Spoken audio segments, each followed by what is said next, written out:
నమస్తే very good morning welcome to BRK business bus. ఇక ప్రపంచవ్యాప్తంగా ఆర్థిక వ్యాపార రంగాల్లో చోటు చేసుకుంటున్న తాజా పరిణామాలు వాటి విశ్లేషణతో మీ ముందుకు వస్తున్నాం.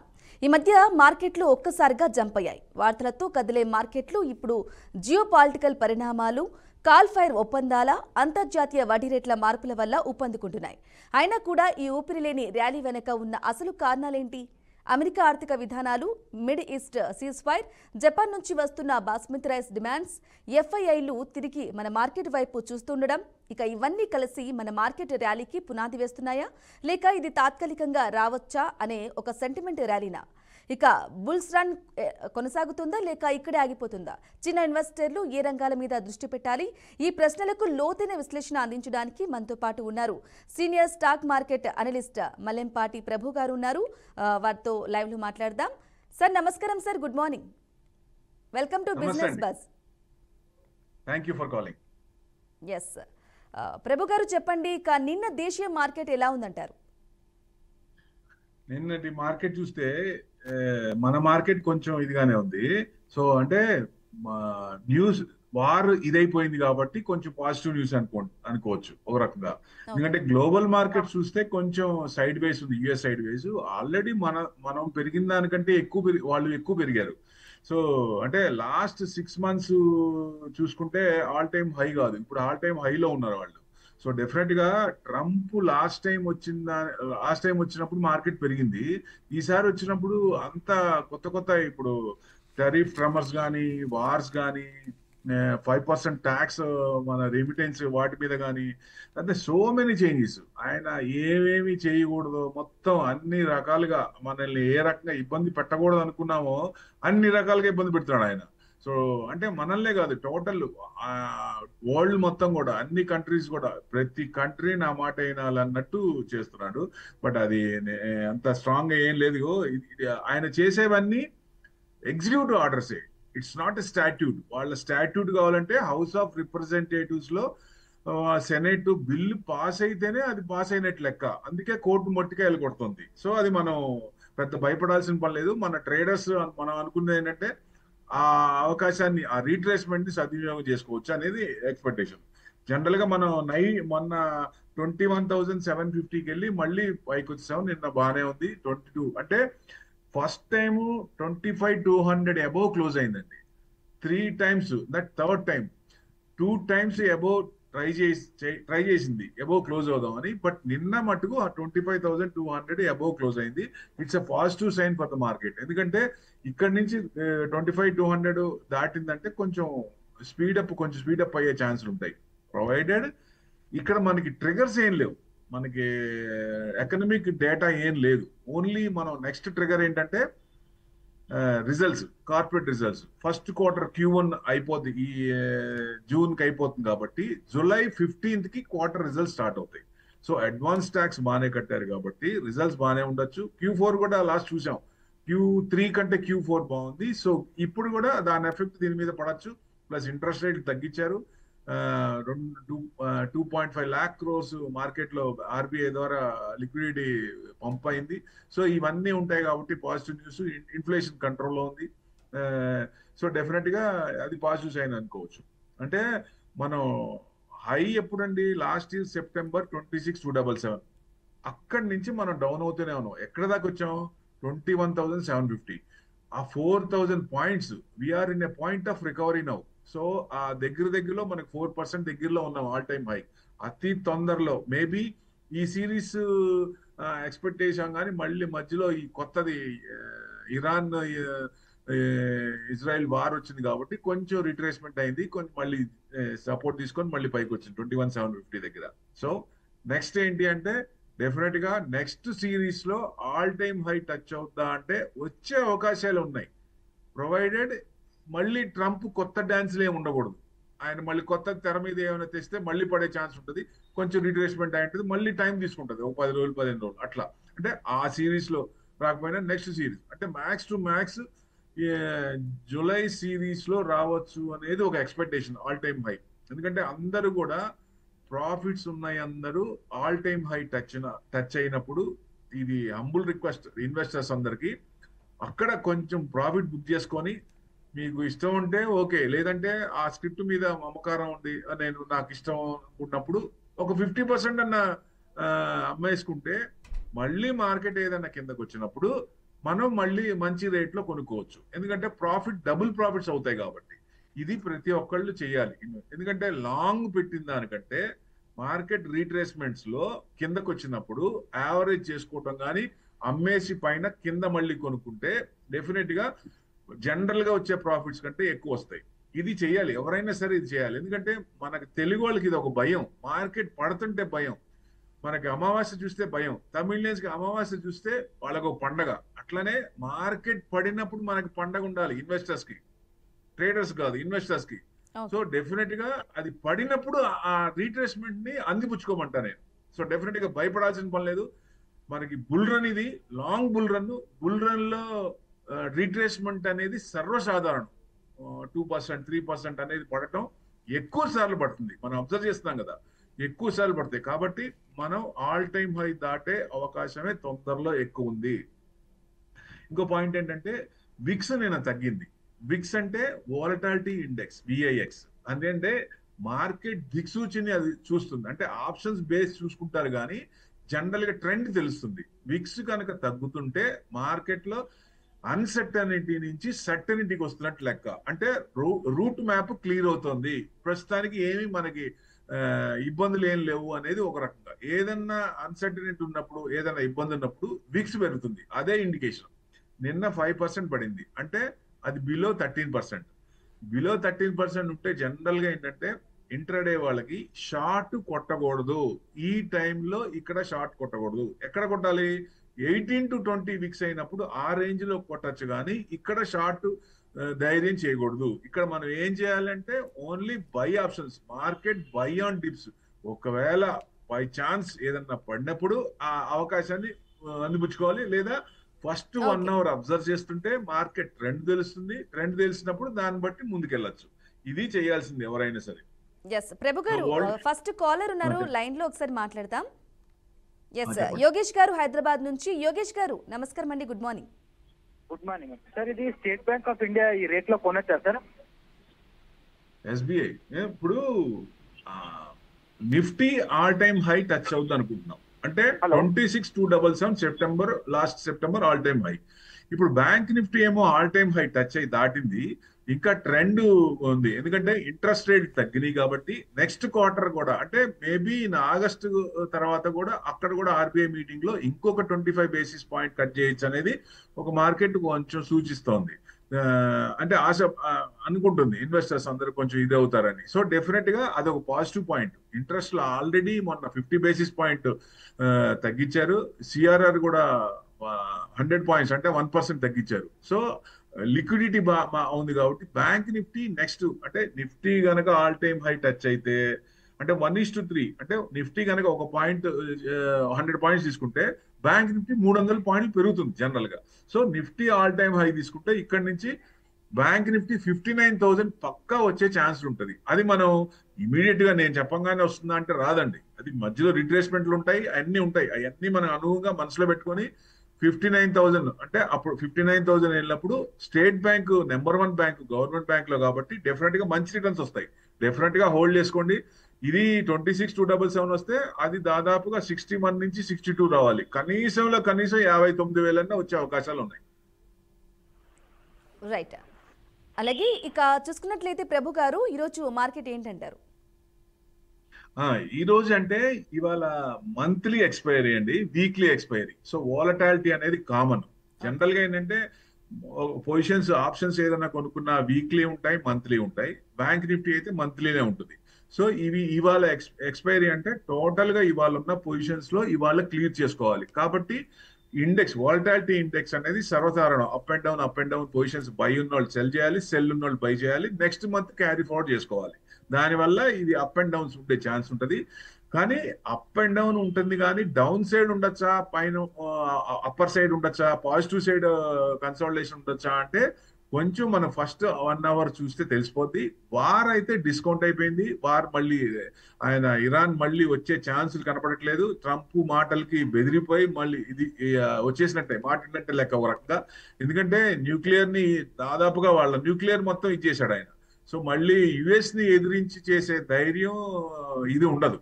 సో వార్ డిస్కౌంట్ అయిపోయినట్టే లెక్క. ఏదైనా లోకల్ ఇరాన్ ఇజ్రాయెల్ వార్ అది ఎప్పటి నుంచో రావణ కాష్టంలా కాలుతుంది కాబట్టి అది కంటిన్యూ అయినా మార్కెట్ పెద్ద తీసుకోదు. అది దానికి భయపడాల్సిన పని లేదు. సో మార్కెట్ అంటే నెక్స్ట్ ట్రిగర్ పాయింట్స్ వచ్చేసి మనకి మెయిన్ 15 days అంటే జూలై 15 తర్వాతే మనకి దిక్సూచి, అంటే మార్కెట్ దిక్సూచి తెలిసేది నెక్స్ట్ ఇదే.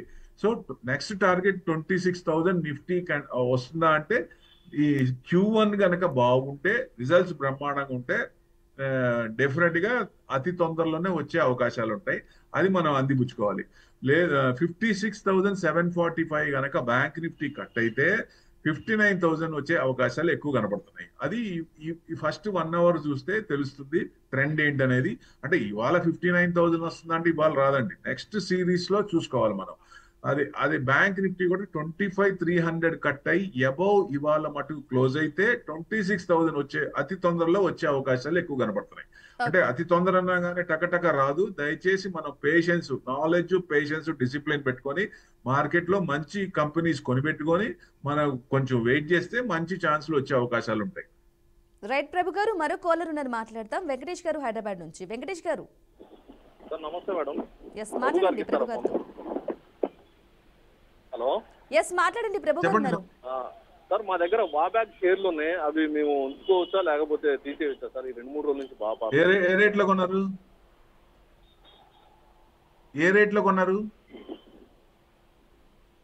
బాబాకి మీరు ప్రాఫిట్ లోనే ఉన్నట్టున్నారు. ఉంచుకోవచ్చా అంటున్నారంటే ప్రాఫిట్ లో ఉన్నట్టే లెక్క. జనరల్ గా ఇదేంటంటే బాబాక్ టార్గెట్ వచ్చేసి 2,000 దాకా ఉందండి. డెఫినెట్ గా హోల్డ్ చేసుకోండి. ఎందుకంటే కొన్ని ఇట్లా న్యూస్ గ్లోబల్ టెన్షన్స్ వల్ల ఆ రీట్రేస్మెంట్ అవుతోంది.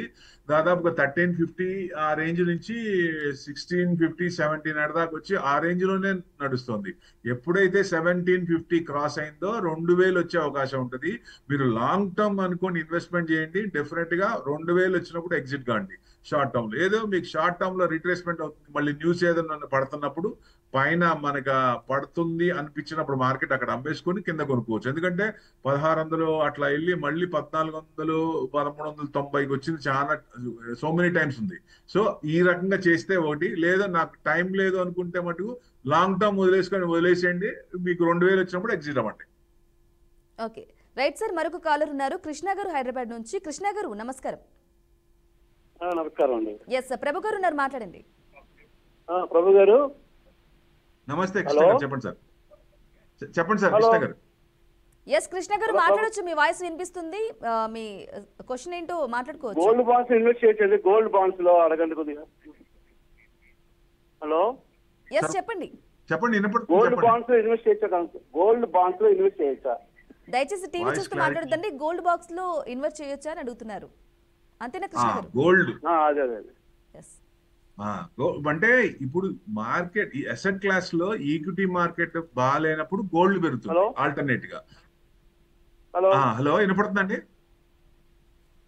ఇప్పుడు అసెట్ క్లాస్ లో ఈక్విటీ మార్కెట్ బాగుండనప్పుడు గోల్డ్, ఇప్పుడు టీవీ చూడండి సార్, వాయిస్ డౌన్ చేసుకొని టీవీ చూడనప్పుడు గోల్డ్ పెరుగుతుంది. అదే అసెట్ క్లాస్ లో ఈక్విటీ పెరుగుతున్నప్పుడు గోల్డ్ తగ్గుతుంది. ఇప్పుడు మనం ఏమనుకుంటున్నాం, ఈక్విటీ మార్కెట్ కొంచెం గ్లోబల్ వల్ల, కొంచెం వార్స్ వల్ల, కొంచెం ట్రంప్ ట్రెమర్స్ వల్ల కొంచెం అప్ అండ్ డౌన్ అవుతున్నా, ఇప్పుడు బ్రాడర్ మార్కెట్ బాగానే ఉంది. లాంగ్ టర్మ్ మనకి మంచిగానే అవ్వచ్చు, ఆల్ టైమ్ హై కూడా తొందరలో క్రాస్ అవ్వచ్చు అనుకున్నప్పుడు, ఈ మార్కెట్ పెరుగుతున్నప్పుడు గోల్డ్ మీద ఎవరైతే పొజిషన్స్ హెడ్జ్ చేసుకున్నారో వాళ్ళు మళ్ళీ ఆ అమౌంట్ పొజిషన్స్ క్లియర్ చేసుకొని బ్యాక్ టు ద పెవిలియన్ అన్నట్టు మళ్ళీ ఈక్విటీ మార్కెట్కి వస్తారు. అప్పుడు ఈక్విటీ మార్కెట్ పెరుగుతుంది, గోల్డ్ తగ్గే ఛాన్స్ ఉంటుంది. మీరు గోల్డ్ ఇప్పుడు అవసరార్థం అయితే మీరు ఏదన్నా కొంచెం తగ్గినప్పుడు, మొన్న 2,000 తగ్గింది, నిన్న ఫ్లాటే ఉంది, నిన్న పెద్ద పడలేదు. సో ఇవాళ కనుక ఈక్విటీ మార్కెట్ పెరిగితే అది కొంచెం తగ్గే ఛాన్స్ ఉంటుంది. ఏదన్నా ఈక్విటీ మార్కెట్ స్ట్రాంగ్, బిక్స్ బాగా తగ్గుతుంది, మార్కెట్ పెరుగుతున్నప్పుడు గోల్డ్ కొంచెం తగ్గే ఛాన్స్ ఉంటుంది. ఎక్కువ పడుతుందా, నేను 60,000కి ఉండొచ్చా లేదా 70,000కి ఉండొచ్చా అంటే అంతవరకు రాకపోవచ్చు. గ్లోబల్ గా ఆర్బీఐ అంటే సెంట్రల్ బ్యాంక్స్ అన్ని ఎక్కువ చేస్తాయి కాబట్టి డిమాండ్ ఎక్కువ ఉంది. సో దానివల్ల 10-15% పడే ఛాన్స్ ఉంటుంది పడుతుందని కాదు, ఛాన్స్ ఉంటుంది. సో మీరు ఏదన్నా పడుతున్నప్పుడు ఒక 2000-3000 తగ్గినప్పుడు మీరు అనుకున్న దాంట్లో 10 గ్రాములు అనుకుంటే ఒక్కొక్క గ్రాము అక్రూడ్ చేయండి. అది కూడా గవర్నమెంట్ సైట్ నుంచి కొనుక్కోవచ్చు. అదే అథెంటిక్ 24 క్యారెట్స్ పక్కా ఉంటుంది. లేదా మీరు షాప్స్ ద్వారా కొంటే వాళ్ళు ఏం చెప్పింది అదే వినాలి. బంగారం చూస్తే మనం ఏ క్యారెట్స్ అని చెప్పలేము. సో గోల్డ్ కనుక మీరు డైరెక్ట్ కొనాలంటే మటు గవర్నమెంట్ సైట్ నుంచే కొనుక్కోండి. డెఫినెట్ గా పక్కా ఇది వస్తుంది. దాని ప్రకారం వెళ్ళండి.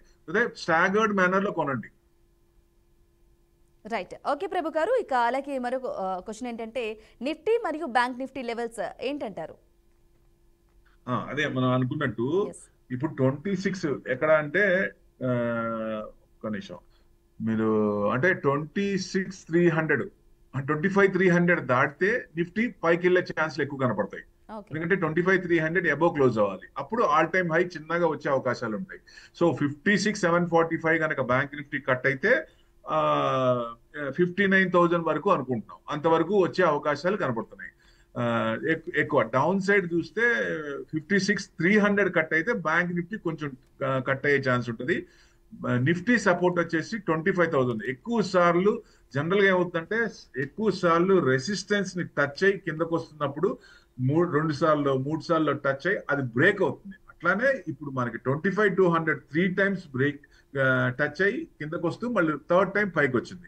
సో ఆ రెసిస్టెన్స్ అనేది సపోర్ట్ జోన్ గా అవుతుంది. అంటే ఇప్పుడు మనం సపోర్ట్ ఎక్కడ తీసుకోవాలి? 25,200 to 25,000 మాక్సిమం. ఆ 25,000 కట్ అయితే మార్కెట్ కొంచెం తగ్గే ఛాన్సులు ఉంటాయి. పైకి సైడ్ అంటే మీకు 25,300 కట్ అయిందంటే డెఫినెట్ గా మీకు చిన్నగా ఇంచ్ బై ఇంచ్ అంటే న్యూస్ ని బట్టి క్వార్టర్ రిజల్ట్స్ ని బట్టి లేకపోతే ఇంకేదైనా పాజిటివ్ న్యూస్ ఉంటే దాని ప్రకారం అంటే ఎకనామిక్ క్యాలెండర్ ప్రకారం ఏం డేటా ఏం లేదు. సో ఓన్లీ Q1 కాబట్టి Q1 రిజల్ట్స్ ప్రతి ఒక్కళ్ళు అబ్జర్వ్ చేయాలి.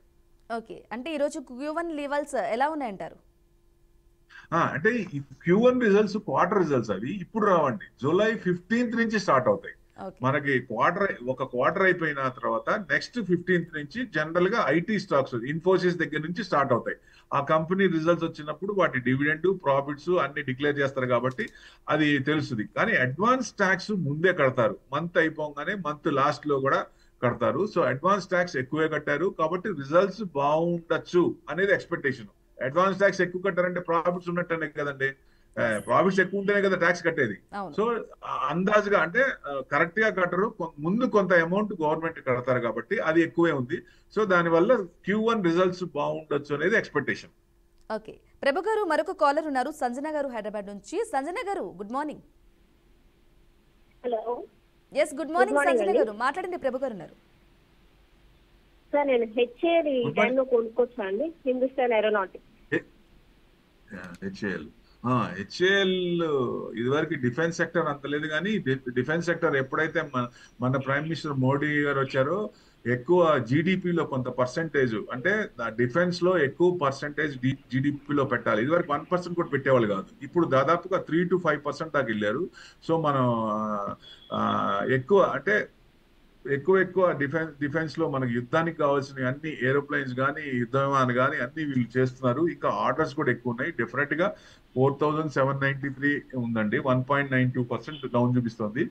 ఇక్కడ అంటే మీది ఫ్రెష్ బయింగ్ కొంచెం తగ్గే ఛాన్స్ ఉంటుంది. ఫ్రెష్ బయింగ్ అయితే కొంచెం ఆగండి. ఎందుకంటే 4,300 కట్ అయితే కొంచెం కిందకు వచ్చే అవకాశం ఉంటుంది. ఎందుకంటే బాగా కింద నుంచి 3,187 నుంచి దాదాపుగా మీకు 5,000 దాకా వచ్చింది. ఇప్పుడు కొంచెం ప్రాఫిట్ బుకింగ్ వస్తుంది కాబట్టి కొంచెం మీరు 4,200, 300 ఆ రేంజ్ లో వచ్చినప్పుడు అప్పుడు కొనుక్కోవచ్చు. దాన్ని బట్టి సిచ్యువేషన్ బట్టి ఒక 50% కొన్నా కొంచెం అయినా. ఎందుకంటే 4,100 టచ్ అయిందంటే ఇంకా కొంచెం కిందకు వచ్చే ఛాన్స్ ఉంటుంది. ఎందుకంటే కింద నుంచి బాగా ఎక్కువ పెరిగింది కాబట్టి ప్రాఫిట్ బుకింగ్ అవకాశాలు ఎక్కువ ఉంటాయి. అదిగాక నిఫ్టీ కూడా ఆల్ టైమ్ హై టచ్ అయితే నెక్స్ట్ సిరీస్ లో జనరల్ గా అందరూ ప్రాఫిట్ బుక్ చేసుకునే అవకాశాలు కూడా ఉంటాయి. తగ్గినప్పుడు డబ్బులు పెట్టుకోండి, రెడీగా పెట్టుకోండి, అమౌంట్ ఎక్కువ చేసుకోండి. మార్కెట్ రీట్రేస్మెంట్ డౌన్ అయినప్పుడు అప్పుడు కొనుక్కోవచ్చు. ఓకే, అలాగే ప్రభు గారు ఇక ప్రెసెంట్ అయితే చూసుకున్నట్లయితే కనుక స్టాక్ మార్కెట్ ఇప్పుడు పాజిటివ్ గా ఉందా లేకుంటే నెగిటివ్ గా ఉందంటారా? మన మార్కెట్ కి ఏం డౌకోలేదండి. మన మ్యాక్రోస్ అన్ని బ్రహ్మాండంగా ఉన్నాయి. మన జీడిపి కానీ ఇన్ఫ్లేషన్ కానీ ప్రతిదీ కానీ ఇన్ఫ్లేషన్ కూడా కంట్రోల్లో ఉంది. 4 to 6% అంటే 3% కంటే బిలో ఉంది మన ఇన్ఫ్లేషన్. సో అందుకనే ఇంట్రెస్ట్ రేట్ కూడా కట్ చేస్తారని చెప్తున్నారు. సో డెఫినెట్ గా ఇది పాజిటివ్ సైనే. సో డెఫినెట్ గా మనకి ఎక్కడికి వెళ్ళినా రెడ్ కార్పెట్ 192 కంట్రీస్ మన ప్రైమ్ మినిస్టర్ వెళ్ళినట్టు రెడ్ కార్పెట్ వేసారు ఆయనకి. అంటే ఇన్వెస్ట్మెంట్ ప్రతి కంట్రీ కూడా సేఫ్ హెవెన్ ఎక్కడ అంటే ఇండియాలోనే, ఇబ్బందులు లేకుండా ఉండాలి హెవెన్. ఎందుకంటే యుద్ధాలు వద్దని చెప్తున్నాడు ఆయన. సో ఆయన మాటలు కానీ ఆయన బాడీ సైన్స్ కానీ ప్రతి ఒక్కరికి నచ్చుతుంది. అన్ని దేశాలు కూడా ఆయన ఇది చేస్తున్నాయి. వార్ ఆపాలన్న ఆయనే. కానీ మనకి ఏషియన్ కంట్రీస్ కాబట్టి వెస్టర్న్ కంట్రీస్ మనకు అవకాశం ఇవ్వట్ల. యాక్చువల్ గా వార్ ఆపటం అంటే ఒక రోజు కూడా పట్టదు ఆయనకి. ఎందుకంటే డెఫినెట్ గా ఆయన మాట అందరూ వింటారు. అటు రష్యా నుంచి ఇక్కడ ఇరాన్ నుంచి అందరూ వింటారు. ఎందుకంటే ఇరాన్ కి కూడా మనం బాస్మతి రైస్ పంపిస్తాం. 20% మన ప్రొడక్షన్ లో basmati rice and non basmati rice ప్రతి కంట్రీకి కూడా ఉన్నది. ఇప్పుడు మెయిన్ అసలు కారణం ఈ ట్రెమర్స్ రావడానికి కూడా కారణం ఏంటంటే బ్రిక్స్ పెరుగుతోంది. బ్రిక్స్ పెరిగితే అమెరికా డీడాలరైజేషన్ అవుతుంది, వాళ్ళు డీఫేమ్ అవుతున్నారు. సో ఆ ఎఫెక్ట్ పడుతుంది కాబట్టి ఆయన ఏంటంటే దాన్ని కవర్ పుచ్చడానికి ఇలాంటివన్నీ కొత్తవన్నీ తెస్తున్నాడు. ట్రెమర్స్ అని అదని ఇదని. మీరు బ్రిక్స్ నుంచి కరెన్సీ తెస్తే మటుకు నేను విపరీతంగా ట్యాక్స్ చేస్తాను అని అట్లా చెప్పి ఇప్పుడు ట్యాక్స్ విపరీతంగా చేసి మళ్ళీ యథాస్థితికి నార్మల్ స్టేజ్ కే వచ్చాడు దాదాపుగా. ఇంకా ఫైనల్ అగ్రిమెంట్స్ అవ్వలేదు. సో అన్ని అట్లానే ఉంటాయి కాబట్టి సో లాంగ్ రన్ లో అవేమి నిలబడవు. వాళ్ళు జనరల్ గా డీఫేమ్ అవుతున్నారు వాళ్ళు. ఎందుకంటే సెలక్షన్ ఆఫ్ ఇది రాంగ్ అని ఇప్పుడు వాళ్ళకి అర్థమవుతుంది. సో ఎప్పుడైనా సరే ఒక ఇది తీసుకున్నప్పుడు అంటే కంట్రీ ఎలా ఉండాలి, డిస్ట్రిబ్యూషన్ మనీ డిస్ట్రిబ్యూషన్ నుంచి అప్పర్ లెవెల్ నుంచి లోవర్ లెవెల్ దాకా డిస్ట్రిబ్యూట్ అయినప్పుడు ఆ కంట్రీ బాగుంటుంది, ఆ దేశం బాగుంటుంది. అది అంతకుముందు మనకి అంత ఇబ్బందులు పడ్డా ఇప్పుడు కొంచెం స్ట్రీమ్ లైన్ అవుతుంది. సో దానివల్ల మనకి డెఫినెట్ గా మనకి నెక్స్ట్ అమృత్ కాల్ స్టార్ట్ అయినట్టు లెక్క. ఎందుకంటే లాస్ట్ 25 years, లాస్ట్ 4 years తీసేస్తే లాస్ట్ 20 years లో చైనా ఎలా డెవలప్ అయిందో జీడిపి సమానంగా ఉన్నాం. కానీ వాళ్ళు ఏమయ్యారు, విపరీతంగా పెరిగారు. ఏ ప్రోడక్ట్ తీసుకున్నా ఆ ప్రోడక్ట్ డూప్లికేట్ తయారు చేస్తారు, ప్రొడక్షన్ ఎక్కువ చేస్తారు. అంటే వాళ్ళు డిస్ట్రక్షన్ మోడ్ లో ఉన్నారు. అది మనకి ప్రైమ్ మినిస్టర్ మనకు వార్స్ వద్దు కన్స్ట్రక్షన్ మోడ్ లో ఉన్నారు కాబట్టి డెఫినెట్ గా ఇది ఇండియాకి పాజిటివ్ సైన్. ఎఫ్ఐఐస్ కూడా లాస్ట్ 1.5 year 2 years నుంచి అమ్ముతూ 4 months దాదాపు 3 to 4 months నుంచి మళ్ళీ బయింగ్ జోన్ లోకి కింద చిన్నగా ఎంటర్ అవుతున్నారు. ఎందుకంటే ఏ సంవత్సరం అయినా సరే మే అయిపోయిన తర్వాత జూన్ నుంచి అలాట్మెంట్ చేసుకుంటారు వాళ్ళు ఎక్కడ ఏ కంట్రీ పెట్టాలని. సో ఇక్కడ నుంచి చిన్నగా పెరుగుతుంది కాబట్టి మనకి ఏం భయం లేదు. మనకి ఆల్ టైమ్ హై దాటి అవకాశం ఉంది. ఎందుకంటే డిసెంబర్ కల్లా ఒక రకంగా ఈ రకంగానే పాజిటివ్ ఉంటే 30,000 కూడా నిఫ్టీ టచ్ అయ్యే ఛాన్సులు ఎక్కువ కనబడుతున్నాయి. అన్ని పాజిటివ్ ఉంటాయి ప్రొవైడెడ్. అంటే చెప్పంగానే 30,000 వస్తుందని కాదు, అంటే రీట్రేస్మెంట్ మధ్యలో అప్ అండ్ డౌన్స్ ఉంటాయి. సో మనకి అంటే ఈ రకంగా పాజిటివ్ పాయింట్స్ తీసుకుంటే అక్కడ వరకు వెళ్ళే ఛాన్స్ ఉంటుంది.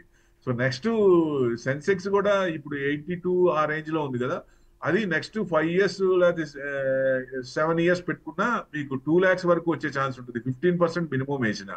సో ఆ రకంగా చూస్తే అన్ని రకాలుగా మనం పాజిటివ్ ఉన్నాయి. అన్ని దేశాలకి మన నుంచే పోతుంది, మన నుంచే సపోర్ట్ పోతుంది. సో కోవిడ్ లో కూడా అన్ని దేశాలకి మనం మందు పంపించాం కదా, ఇంజెక్షన్ పంపించాం. సో అందరికీ ఆ కృతజ్ఞత అందరికీ ఉన్నది. సో అందుకనే అందరు మన చూపు చూస్తున్నారు. మనకేం భయపడాల్సిన పని లేదు, మన ఇన్వెస్టర్స్ బాగుంటారు. సో డెఫినెట్ గా మార్కెట్ బాగుండాలంటే స్టేబుల్ గవర్నమెంట్ ఉండాలి, అదొక్కటే మనసులో పెట్టుకోండి. సెంట్రల్ లో స్టేబుల్ గవర్నమెంట్ ఉండాలి, ఇట్లాంటి ప్రైమ్ మినిస్టర్ మనకు ఉండాలి, అప్పుడే మనకి బాగుంటది. లాస్ట్ 70 years చూసాం కదా, లాస్ట్ అంతకు ముందు ప్రైమ్ మినిస్టర్ ఒక టర్మ్ లోని ఎంతమంది మారారు. అది అట్లాంటి రాకుండా సింగిల్ లార్జెస్ట్ పార్టీ కంటిన్యూస్ గా ఉంటే గ్రోత్ అనేది బాగుంటుంది. ఆ కంట్రీ పిఎల్ఐ స్కీమ్స్ కొత్త స్కీమ్ తెచ్చి అందరికి డౌన్ లెవెల్లో కూడా అంటే ఈజీ డూయింగ్ బిజినెస్ అనేది ఇదివరకు లేకపోయినా ఇప్పుడు బాగా డెవలప్ అవుతుంది. కాబట్టి అది మంచి సదవకాశం. ఇంట్రెస్ట్ రేట్ తగ్గించిందంటే కొత్త కంపెనీలు కొత్తవి కూడా ఇంకా నేను ఇన్వెస్ట్మెంట్ చేసి కొత్తవి చేద్దామని ఉద్దేశం ముందుకు వస్తారు. కాబట్టి ఇంట్రెస్ట్ రేట్లు కూడా ఇంకా కొంచెం తగ్గిస్తే ఇంకా ఎక్కువ మంది వచ్చే అవకాశాలు ఉంటాయని, మంచి కంపెనీలు వస్తాయి, మనకి గ్రోత్ బాగుంటుంది. రైట్, ఓకే, థ్యాంక్ యూ అండి ప్రభు మల్లెంపాటి గారు. ఇక దేశీయ స్టాక్ మార్కెట్లపై మీ విశ్లేషణ అలాగే అభిప్రాయాన్ని తెలియజేసినందుకు. రైట్, థ్యాంక్ యూ అండి.